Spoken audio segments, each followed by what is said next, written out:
પ્રોગ્રામમાં જે સોંગ હતા એ બધા ઇન્ડસ્ટ્રીને રિલેટેડ મેચ થાય એ રીતના હતા, એટલે એ બી ઘણું સારું. પ્રોગ્રામનું નામ બી આપણે ક્રિએટિવ રાખ્યું હતું. આપણું પ્રોગ્રામનું નામ હતું મની વિથ મ્યુઝિક, એટલે જી લે જરા અને આગળનું આખું નામ કહીએ તો મની વિથ મ્યુઝિક જી લે જરા. નામ બી એને રિલેટેડ હતું કે કોઈને બી આઈડિયા આવે કે ભાઈ આમાં શું હશે એમ, એટલે કંઈક ફિનાન્સનું બી છે અને મ્યુઝિકનું બી છે, તો એ રીતે.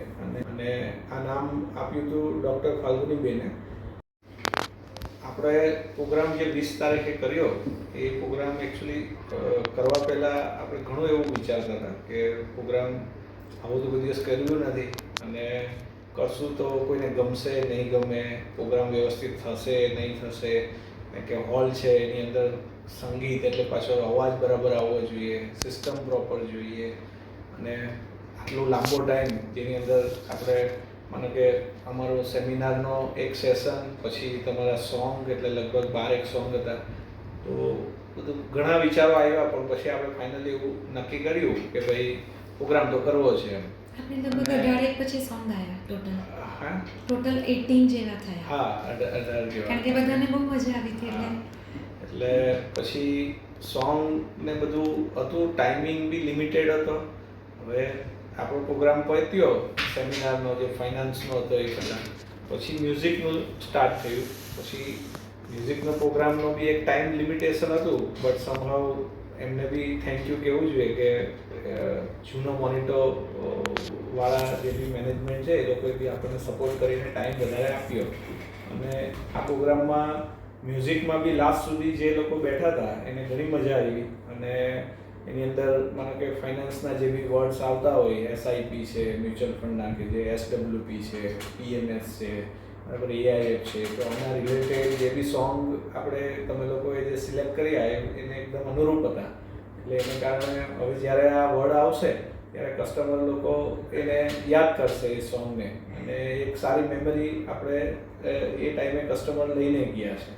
તો એ ઘણું સારું રહ્યું, એક નવો અનુભવ હતો. અને નવા અનુભવમાં ઘણીવાર સક્સેસ જવાય, ઘણીવાર નિષ્ફળ બી જવાય, પણ આપણા માટે સારું રહ્યું કે આ અનુભવ આપણો સક્સેસ રહ્યો. અને હજી બી આગળ જતાં બી કંઈક એવો પ્લાન કરશું મોટો કે જેની અંદર હજી મજા આવે લોકોને, અને હજી મોટી ટીમ લઈને આપણે આ સિંગિંગનો પ્રોગ્રામ કરીએ, જેમાં અત્યારે બી તમારી જે બી ટીમ હતી, જે બી મેનેજમેન્ટ હતું એ ઘણું સારું જ હતું. પણ જેમ આપણને આના પરથી આઈડિયા આવી કે ભાઈ આવું લોકોને ગમે છે, તો આગળ જતાં આપણે હજી મોટો પ્રોગ્રામ કરી શકશું એમ. તો એ આશા સાથે આગળના પ્રોગ્રામ દિવાળી પછી કે ગમે ત્યારે આપણે પાછા બેસશું અને એના પર ચર્ચા વિચારણા કરશું, અને પછી આપણે નક્કી કરશું કે ક્યાં કરવો, કેવી રીતે કરવો. અને કસ્ટમર જેટલા બી હતા એમનો બી ફીડબેક એવો હતો કે ભાઈ પ્રોગ્રામ પાછો જ્યારે આવે ત્યારે આપણે જોડાશું. એટલે કસ્ટમર લોકોને ઘણો ગમ્યો છે અને આગળ જતાં બી આપણે આ ટાઈપનો પ્રોગ્રામ કરતા રહીશું. અને થેન્ક યુ પ્રસાદભાઈ ફર્સ્ટ ઓફ ઓલ કે જેમણે આ વિચાર અમને કીધો અને અમે એના પર કામ કર્યું, અને બેન કે જેમણે આને પાર પાડવામાં ઘણી મહેનત કરી અને ઘણી એટલા જે દિવસ હતા એ દિવસમાં બધા જે બી સોંગ હતા એને કમ્પ્લીટ કરીને તે દિવસે એવું કંઈ ઇન્સિડન્ટ બન્યો જ નહીં કે જ્યાં આપણે કંઈક થાપ ખાઈ ગયા હોય કે કંઈક ભૂલાઈ ગયું હોય. તો એ બધું સારી રીતે મેનેજ કર્યું. એટલે જાગૃતિબેનનો ખૂબ ખૂબ આભાર માનું છું કે જેમણે ખૂબ સરસ આ પ્રોગ્રામને આખું કમ્પ્લીટ કર્યો છે, અને આગળ બી આપણે આ રીતના પ્રોગ્રામ કરતા રહીશું. Thank you.